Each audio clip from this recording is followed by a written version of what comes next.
डूब सकते हैं छत्तीसगढ़ के 9 गांव। पोलावरम बांध को लेकर अब खुद पीएम मोदी ने ली कमान। तो नमस्ते, मैं सोनी और आप देख रहे हैं वयम छत्तीसगढ़। पोलावरम बहुउद्देशीय सिंचाई प्रोजेक्ट को लेकर बढ़ते अंतरराज्यीय तनाव के बीच सरकार ने बड़ी पहल की है। प्रधानमंत्री नरेंद्र मोदी जी 28 मई को इस राष्ट्रीय प्रोजेक्ट पर एक उच्च स्तरीय बैठक की अध्यक्षता करेंगे, जिसमें ओडिशा, तेलंगाना, आंध्र प्रदेश चारों राज्यों के मुख्यमंत्रियों से बात करेंगे प्रधानमंत्री।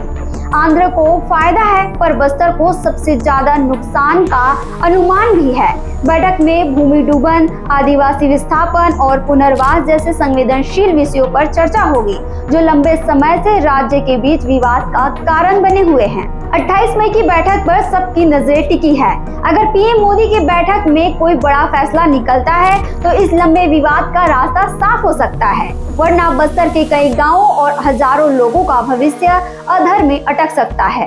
अब बात करते हैं क्या है पोलावरम प्रोजेक्ट। पोलावरम प्रोजेक्ट आंध्र प्रदेश में गोदावरी नदी पर ये बड़ा बांध बन रहा है। इससे 2 लाख हेक्टेयर जमीन में सिंचाई होगी और 900 मेगावाट बिजली बनेगी।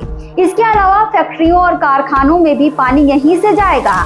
इस बांध को 2014 में राष्ट्रीय प्रोजेक्ट घोषित किया गया था, लेकिन छत्तीसगढ़ को इससे भारी नुकसान होगा।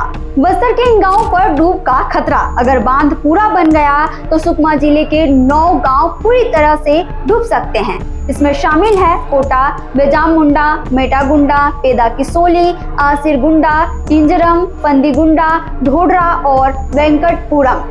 इन गांवों में 18,000 से ज्यादा लोग रहते हैं, जिनमें ज्यादातर आदिवासी परिवार है। नई सरकार की नई पहल।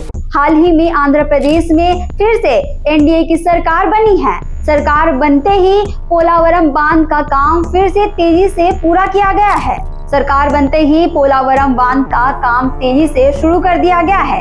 अब केंद्र सरकार चाहती है कि ये प्रोजेक्ट जल्दी और तय समय पर पूरा हो, इसलिए राजनीतिक और अफसरशाही दोनों लेवल पर बड़े फैसले लिए जा सकते हैं। अब जान लेते हैं बैठक में किन किन मुद्दों पर बात होगी। गांव डूबने का खतरा, आदिवासी परिवारों का विस्थापन और मुआवजा और पुनर्वास, पर्यावरण को होने वाला नुकसान। छत्तीसगढ़ से जुड़े और अपडेट्स के लिए आप देखते रहें वयम छत्तीसगढ़।